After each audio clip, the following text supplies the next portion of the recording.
Hi friends, welcome to our channel. So game changer cinema తాలూకు duration గురించి శంకర్ గారు ఈ రకంగా స్పందించారు. రీసెంట్గా ఒక తమిళ్ యూట్యూబ్ ఛానల్కి ఇచ్చినటువంటి ఒక ఇంటర్వ్యూలో ఆయన ఈ రకంగా సినిమా తాలూకు నిడివి గురించి మాట్లాడడం జరిగింది.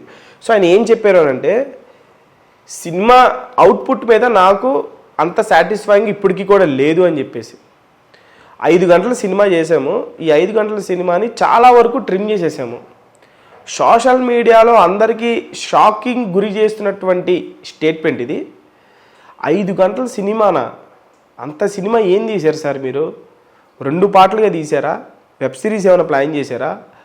పోనీ ఓటీటీలోనే రిలీజ్ చేయండి ఆ అన్కట్ వర్షను. 5 గంటల సినిమా అంటే మామూలు విషయమా? ఈ 3 సంవత్సరాలు హీరో తాలూకు ప్రైమ్ టైం అంతా వాడుకొని 5 గంటల సినిమా తీసి ఒక ప్రాపర్ కట్ కూడా ఇవ్వలేకపోయారా అని చెప్పేసి ఫ్యాన్స్ అందరూ కూడా అనుకుంటున్నారు. నేను కూడా అంటే ఇప్పుడు శంకర్ గారు ఈజ్ ఏ గ్రేట్ డైరెక్టర్, కాదంటలేదు.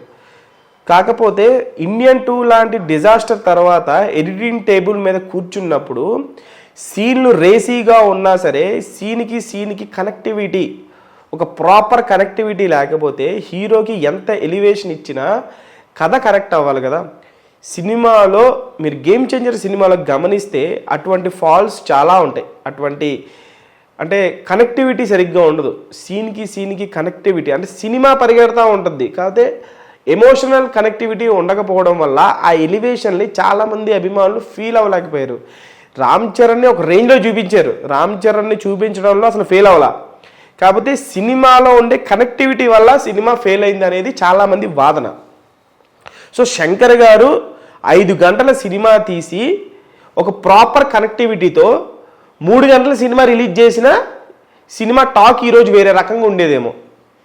2 గంటల 42 నిమిషాలు 2 గంటల 40 నిమిషాలు ఇదే మైండ్లో పెట్టేసుకుని సినిమాలో చాలా సీన్స్ లేపేశారు.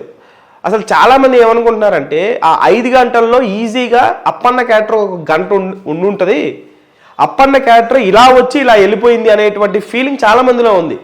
అసలు అప్పన్న క్యారెక్టర్నే సెకండ్ హాఫ్లో బాగా హైలైట్ చేసి ఉంటే సినిమా ఈరోజు టాక్ డిఫరెంట్గా ఉండేది, వేరే లెవెల్లో ఉండేది, ఇంత నెగిటివిటీ ఉండేది కాదు.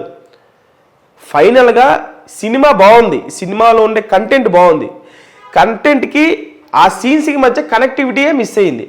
సో అది ప్రజలందరికీ కూడా ఈరోజు ఇంత నెగిటివిటీ ఉందంటే దానికి కారణం ఎడిటింగ్ ప్యాటర్న్.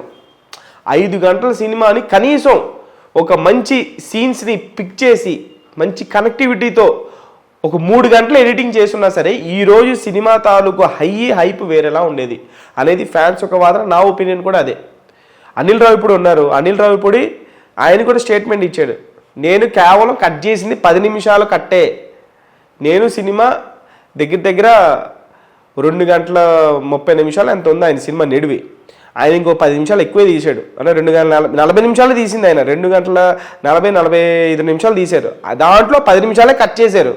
ఇప్పుడు చూడండి, సంక్రాంతికి వస్తున్నాం సినిమా అసలు ఫ్యామిలీ ఆడియన్స్లో ఒక రేంజ్లో ఎక్కేసింది. ప్రస్తుతం సంక్రాంతికి వస్తున్నటువంటి సినిమా బాక్స్ ఆఫీస్ కలెక్షన్ పరంగా చాలా బాగుంది. ప్రతి సంక్రాంతికి అనిల్ రావిపూడి మినిమం డైరెక్టర్ అయిపోయాడు. ఒక flop line director. Present Rajamouli గారి తర్వాత ఎవరైనా ఒప్పుకోవాల్సిందే. F3 కొంచెం కలెక్షన్స్ పరంగా డల్ అయినప్పటికీ ఒక ఫ్లాప్ లేదు ఆయన కెరియర్లో.